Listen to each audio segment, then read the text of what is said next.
Might get like a bonus episode out of it. You never know. Yes, let's I've see. never thought about Flight of the Navigator as a ET ripoff, but I see the parallels. You're now that you mention it. Yeah, I mean, because ET, because I just showed it to my kids, and well, they already saw ET. Um, and ET came out 1982. Right. Flight of the Navigator was 86. And then there's this movie that was more of a ripoff. The one with the creature that kind of looks like ET, but not Oh, really. Mac and Me.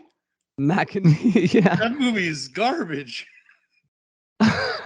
When was it though? Like it was I don't know. 88. So it came after like Flight of the Navigator.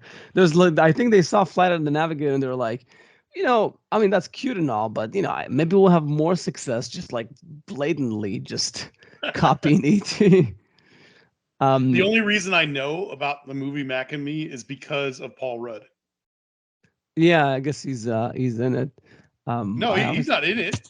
he's not in it? No, no, Oh, well, because I saw not that I something come up know of. about Paul Rudd on the Yeah. on So if you get a chance, just because you'll have a lot of fun watching this, watch the you know montage of clips that people have assembled. Um, Paul Rudd apparently hates talking about his movies. He hates like promoting movies, and they studios want him to go on talk shows and talk about his movies, and so he has this history of taking a ridiculous clip from the movie Mac and Me, and whenever they go to to the point where they're interviewing him and they're like, and you brought a clip today? Yeah. Oh, I brought a clip. Yeah. And then they show the clip. Instead of showing what movie he's supposed to be pitching, he swaps it out for this terrible clip of Mac and Me. I And see. he did it like 5 times to Conan. And by like the third or fourth time, he's like, listen, I know what you're gonna do, and we're not gonna allow it, blah blah blah. And he's like, I know I was very rude of me. I'm sorry, and then he does it again. And Conan gets even more mad. And then he does like Ant-Man, when he finally becomes Ant-Man in the like back in whatever year that was, like he's on Conan again, and Conan's like, so you have this history and I'm not going to let you do it. And he goes, Conan, you don't have to worry. He's like, I'm working for Marvel now. You think that Kevin Feige would let me get away with something like that? This is the big leagues, and he's like, I'm glad to hear it. I'm glad to hear it. Roll the clip. And they roll the clip, and it's Mac and Me again. And he's just like, you can see Conan getting furiously angry at him, and he's like, that's the clip. That's Ant-Man. Yeah, yeah, no, because it comes on Google as one of the first Mac and Me like searches. So I guess that's why I thought it was Yeah. because like he was maybe like a child actor in the movie or something. No, no. Mm. Not that I know of. I haven't watched the whole movie, but No, no. what I've seen made me not want to watch it. I mean, I would definitely not remember him in that movie. Uh, but yeah, but like Flight of the Navigator. I mean that one, and I feel like the Never Ending Story. Those are like two movies that, to some degree, like don't get the same prestige, definitely as E.T. and maybe like Willow and Labyrinth, like some of these other movies Yeah. from that are more high profile, which I've never. I think I might have seen Willow once. I haven't seen Labyrinth, so and I'm gonna try to see it with the kids. So I'll revisit those to see if their reputation like precedes them or whatever. Yeah. If the reputation is earned. Earned, yeah. No, but Flight of the Navigator, even though it gets a little goofy when that's the reason why I brought it up is because we're talking about HBO Max, is because he calls him Max, Oh like yeah. his name to Max, and and then it becomes like this what you call it this Pee Wee Herman type of character, Yeah. like the Yeah. whole "see you later, alligator." It gets a little stupid there, but Yes. that makes sense because it's not a Spielberg, you know. And it's a children's film. I mean, you could argue that ET was made to be for everybody, whereas um, and it succeeds at being a movie for everybody. And like Flight of the Navigator was made to be a family film, and it's just good enough that it kind of uh,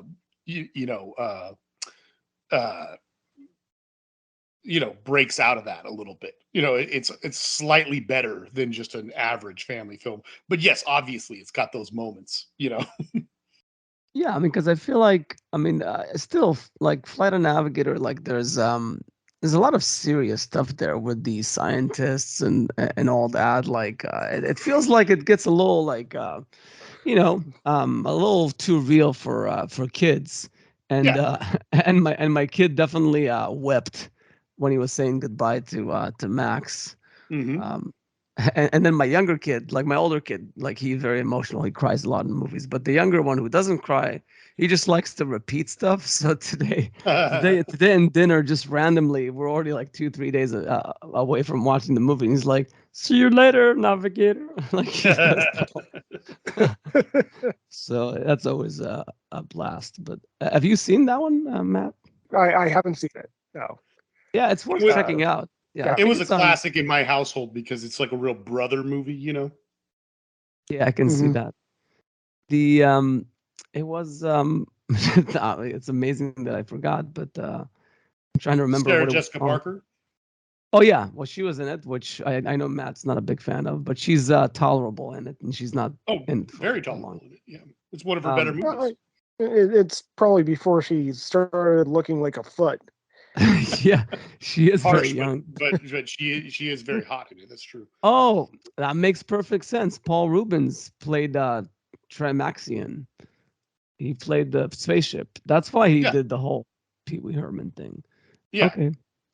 Yeah, again, I thought it was like a knockoff of like Pee Wee Oh Herman. no, yeah. He's like the voice for Yeah, I'm very bad at detecting voices. Um, I was gonna say, yeah. So Disney Plus. It was on Disney Plus that we watched it. Yeah. Anywho, um, did you have any like movies from the 80's, Matt, that you remember like from your childhood, like fondly?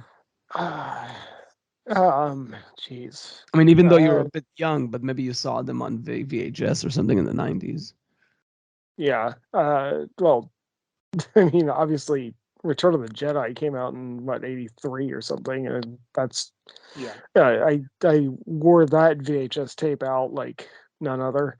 Uh, um, you know, honestly, like when it comes to 80's movies, I think I got into that at a slightly older age, and well, actually, Tim Burton's Batman. I had that movie memorized as a kid. That was 88. Was it like 89 or like maybe it was It was made 89. 88? Yeah, but I, it was I, basically on the cusp of the 90's. It ushered in, I feel like, the 90's in some It ways. sure did. Yeah. Yeah. yeah, yeah, but yeah, that was definitely always one of my favorites. I actually just rewatched it a few days ago. Uh, uh, but yeah, geez. I don't know. Most of my favorite movies from the 80's are the more kind of adult oriented movies. Because maybe you saw them at a Blade later Runner. point. Yeah, but yeah, I mean, that was a good era for noir, kind of neo noir kind of crap. But uh, yeah, And yeah, so not a whole lot of. what kind of kids movies did you watch? Like regardless of period, Um, or like ones that kind of stuck out? Because I feel like when you're a kid, there's definitely like this phase where stuff really. I can see like if I was slightly older, Back to the Future would have been big for me, but I definitely watched it in the 90's, I feel like. um, I did watch um, Sleeping Beauty a lot as a kid. It's a good Uh, Oh, one. I think. Um, yeah, Disney is but yeah, big in the US. Diana was that way too. Like yeah. she saw a lot of the oldies like Chitty Chitty Bang Bang and Yeah. some of those like Mhm. which I've never seen. Like Disney wasn't big in Israel. Like unless you really seek the movies out, you kind of just watch what's on TV, and those were not aired very often. The Mm. Disney classics.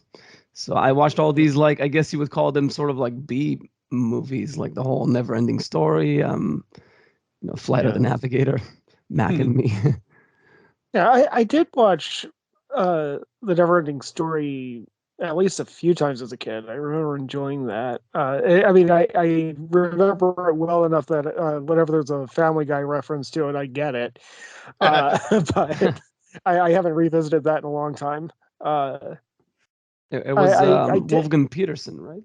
Directed it, Yeah. I think. I believe so. I think it was like his first English movie or something. Yeah. I did see Labyrinth,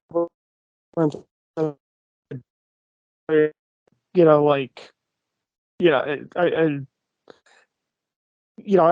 younger than Jennifer Connelly, but like my crush on Jennifer Connelly started as a kid when she was a kid in that movie, and now I have an adult crush on Jennifer Connelly all these years later. But no reason not to. Right. But I mean, she's been. I mean, it's amazing to think how long her career has sustained, and how young she was when she was starting to get into like these really big roles and everything. She's something special. She was I in mean, Labyrinth, right? Yeah. Yes. She was also in Once Upon a Time in America. Yeah, that one I remember. She was very young there. Yeah. She's been solid for 40 plus years now. Yeah, to me the most memorable like female like child actor, but it's probably like Natalie Portman. Yeah. Like, seeing her in She's The great. Professional, yeah, it's like it's a pretty big deal. Oh yeah. I'm trying to think of other one. I think Scarlett Johansson was a child actor, no? Yeah. Oh yeah. Yeah, I mean, so there's a fair amount of them that actually do pretty well into adulthood. Yep.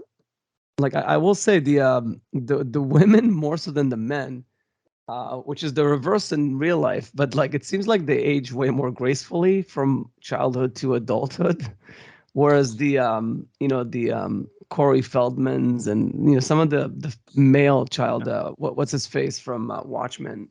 From Watchmen. Yeah, the Rorschach. Jackie Earle Haley. Yeah. Like some of the also more recently wow, I'm so bad with names. From Sixth Sense. Haley Joel. Haley Joel Osment. Like all of them seems to his face exploded. Yeah, they don't seem to age into their midlife, like 30s and 40s, as well as some of their female counterparts. Well, you get some. I mean, you get like it's funny. I didn't really see a lot of their early work, but wasn't Jason Bateman a child actor, and wasn't Gosling also? Yeah, but that's I feel like that's a different category because they were like Disney kids, like they were like TV kids. Although I think the Scarlett Johansson might have been as well. I'm not sure. Yeah. I mean, Christian Bale was in Empire of the Sun, and he was fairly young. Yeah, that's a good point. Yeah, I mean, Elijah Wood's about in the middle. I mean, he didn't age as gracefully as some of the people you mentioned, but he's certainly not in like horrible shape. Like like he didn't look like he went through a massive drug phase or something. Yeah, the also wow, I'm so terrible with names. Harry Potter. Radcliffe looks like Radcliffe. he got a little I think he was just desperate to find a hard edge, like to start like doing different, break out of his Harry Potter, role, and he just kind of embraced that side. But I don't know. I think he could probably, if he wanted to, could probably clean up and do some pretty traditional roles again if he really wanted to. I don't know. Yeah, I feel like he and Elijah Wood suffered a bit from the too small syndrome. Like they're a bit like they just never got butch and big. They just Yeah. they always like look like kids, so it's tough to kind of cast them into mature roles in a way. Like it has to be a very specific type of thing. Well, I I think mean, that's what happens, right? With Haley Joel Osment, with everyone we just mentioned, those last three, like it helps to be a really, I mean, let's put it this way: you have a longevity as a child actor and into your teens if you can look a lot younger than you actually are, right? I mean, yeah, it's extremely common for them to cast like 20-year-old girls as 16-year-old high school girls in movies, and not even in the silly way we used to in the like the 90s where everybody's like at college age and they just are pretending to be in high school. Like you can find actresses that look like they're in high school with the right, wardrobe and everything.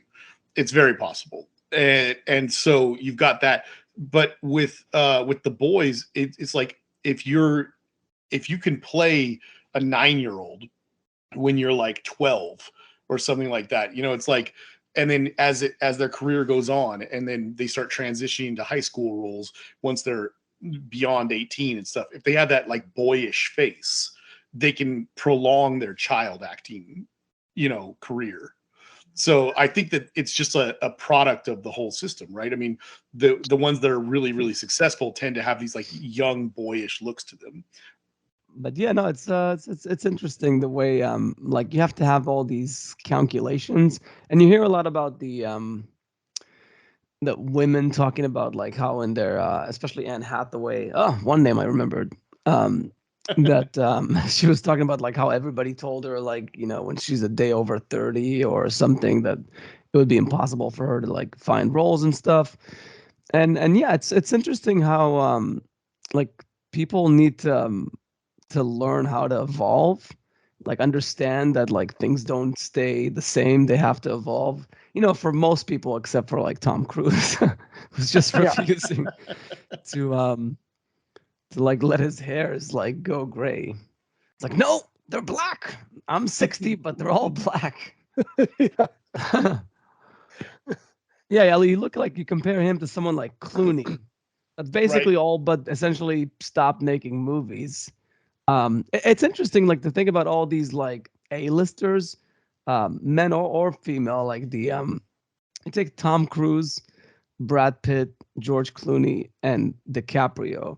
They're all fairly like similar in age. Like, I mean, uh, Tom Cruise is a little bit older, but they're and George Clooney too, I think. But they're not they're not too dissimilar, and they're all so different in the route that they chose to take. Yeah. Like Tom Cruise with the action movies and DiCaprio with the prestige cinema and like, sticking to like Scorsese like a third Like a foot, motto of flame. an extra limb. And Yeah. So and funny. My analogy was so much worse. okay, what was it? No. Let's just go on. Let's go on. It was But disrespectful. yeah, and Brad Pitt is also interesting because you feel like he could be doing prestige cinema, and he had a period of like 10 years that he did that, like in the early 2000s. But now it feels like he took a step away. He's kind of like playing around a bit more, like with Yeah. his roles, and yeah, and I think that's all of them. But Clooney is interesting too. Yeah, the fact that like he still does some movies, but he's basically it's like a hobby. Like he's mostly does his whole like I don't know selling alcohol business and philanthropy and being married to his special wife, whatever the whole lifestyle that he's created for himself. It's it's interesting, but it's kind of cool. I mean, it's people essentially have the world is their oyster, and then they have to pick and choose what to do with their time. I don't want to derail the conversation, but what's different about his wife that I did not know about? Oh, well, I mean, I think she's a very high profile. I think she's like she's in the nonprofit, like philanthropy world. Oh, okay. I didn't She's know almost that. like royalty in that world. I'm not sure. I might be completely wrong. You can look her up. But it was almost like a royalty type of Yeah. thing to like find her. Sort of like the equivalent of like Schwarzenegger marrying a Kennedy, Oh. of sorts. Like like that she's like kind of like well known and she's famous in her own right. Just not Sure. as an actor, but as something else, as an activist or something. And it's him kind of like fully committing to that life in a way. Yeah. Like I'm not just fucking around. Like I'm not just talking the talk. I'm walking the walk type of thing. That's what Mm. I believe, or at least the reports that I heard when the relationship was kind of like ongoing. But I honestly don't follow that stuff very closely. But it's interesting, and that's I was just that. curious. And even though it's not related to movies at all, but it's also interesting, like their love life, like how they go about that. Like Tom Cruise had all these like failed marriages, and I think Brad Pitt is like one failed marriage, but he's like seems like he's kind of like becoming like a DiCaprio, where he's sort of like an eternal bachelor of sorts. Um, Huh. so it's interesting. I think I think Clooney's the only one that's settled down. I think all the other three are not. They kind of Yeah. like I don't know.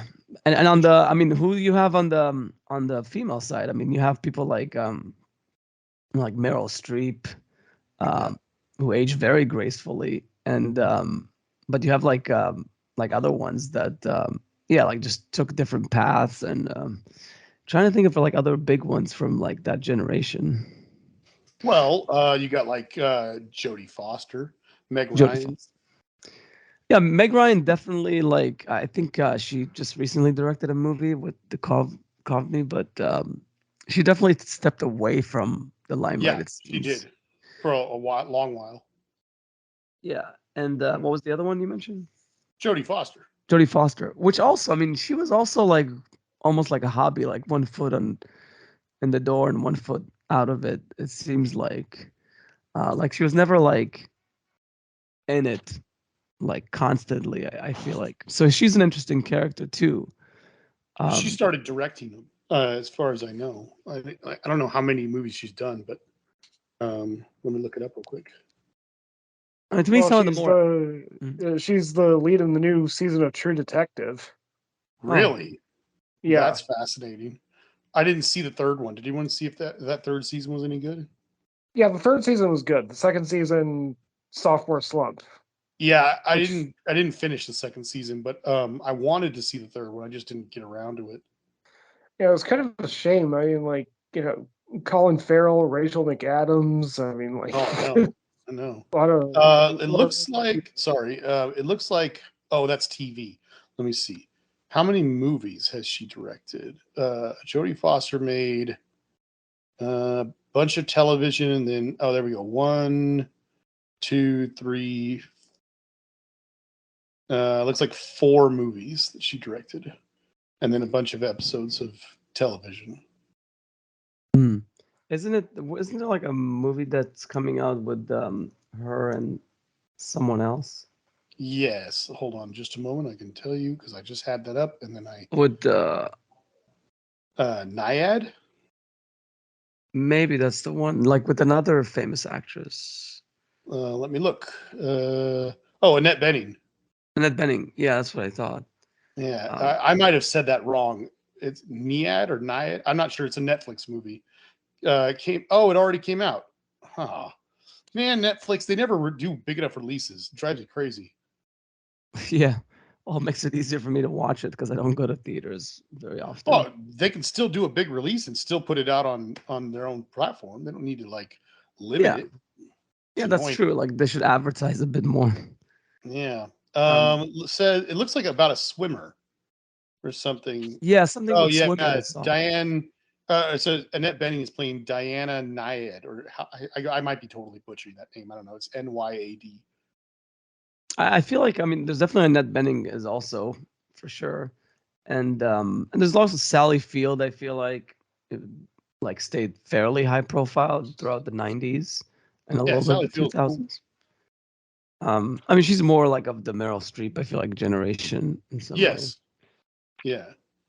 Um, it's funny because Sally Field is somebody who I, as a kid, only saw movies of her when she was quite a bit older. You know, Um, I don't know what the first movie of hers I ever saw, but definitely like, stuff when where she was already like the age of a parent, like in her probably late 30s or 40s or something like that. I never saw any of her older movies. And then the first time I ever watched like Smokey and the Bandits, and she's like putting her legs up on the windshield, I was just like, whoa. Like I didn't know I didn't know about that, Sally Field. Yeah, it's funny because when we bought our TV last year or whenever it was, we got like 5 free movies through the Sony something app, Bravia Core or something it's called. And I almost like I never got around to figuring out how to like redeem them, but then I got a notice that like, oh, I'm gonna lose the redemption code or whatever. So I just went on there and we found 5 movies, and one of the movies that Dana wanted to save was Steel Magnolias. And Oh, that's yeah. when Sally Field was a little bit younger. So I'll see what she's all about there. It's also a young Julia Roberts. Although I mean not that young, because when was like Pretty Woman was before 89, right? So Yeah. yeah, Julia Roberts is interesting. Oh no, 1990, so it was right before Pretty Woman that Okay. Julia Roberts was in it. But yeah, it's interesting. Like the big one that I forgot to put in that group of actors is Tom Hanks. Yes. I think he's like definitely out of all of them, he's the most like professional rock. Just such a reliable actor, and just he always works, always consistently good Fantastic work. SNL host. That too. Yeah, no, he's my favorite SNL of his is like the not that I've seen all of them, but keeps coming up again and again is when he does the redneck Oh my on God. Jeopardy. Yeah, on Black Jeopardy. Black Jeopardy. Yeah. The only white guy to be on Black Jeopardy. No, that sketch is genius because it does the whole So thing of good. explaining how like rednecks and black people are so much alike that it's unfortunate that they hate each other to some degree. It's so funny. It's such a funny sketch. That one is spot on. Yeah, I mean, to go from like a comedy actor, I mean, I know he was trained as an actor early on, but like to go from a comedy actor to be like one of the greatest actors of all time, even though, yeah, I mean, you can't put him on the level of like Brando or like Daniel Day-Lewis of like, but as far as like being like a national treasure, Yeah. And a box office draw. Yeah, exactly. Yeah, he's like the Tom Cruise of like adult movies in a way. Like he does It's some. crazy that he's only 7 years older than Tom Cruise. He's what? I'm looking right now. It's crazy that he's only like 7 years older than Tom Cruise. Oh, he's older than him? I thought they kind of came up at the same time in the 80s. I think they did come up at the same time, but I'm saying he's only older by about 7 years. And if you put them side by side, it's crazy. Yeah, that Tom Cruise looks better. Yeah, for sure. I mean, that's what I'm saying. Tom Cruise is a vampire. Yeah, but he, he's starting the show, and I know. the well, okay, dyeing of the he's hair. He's not as much of a vampire as like Keanu Reeves or something, or Paul Rudd. Paul Rudd is a Highlander. I mean, Paul Rudd could probably star in a sequel to Clueless and still pass for like the same character that he played back then. He said in an interview that a woman came up to him and said, has anyone ever told you look like the guy in Clueless? And he's like, I am the guy in Clueless. Yeah. It's just on the Tom Cruise thing. Just a fun fact from like back when Mission Impossible Fallout came out. Yeah. Tom Cruise during the filming of Mission Impossible Fallout was, I think, 4 years older than Wilford Brimley was when he made Cocoon.